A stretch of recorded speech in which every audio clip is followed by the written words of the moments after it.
What up guys, this is Jarrell. In this video I will be showing you exactly how to insert a video or any YouTube video on your PowerPoint. Now first off, go to the insert tab here and then click on the icon video, and then click on that here. Now you'll have to copy the link of the video that you would like to insert in your PowerPoint. And then in this case it would be this video. Hit on insert, wait for it to load up.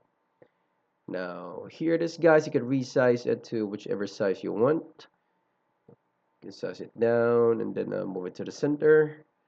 Now let's try to play the video in here, so make sure that it's working. Alright, that's how you do it. Now let's review it once more. Alrighty. Now guys, that is how you insert a YouTube video on your PowerPoint. Now, if you like this video, make sure to hit like and subscribe.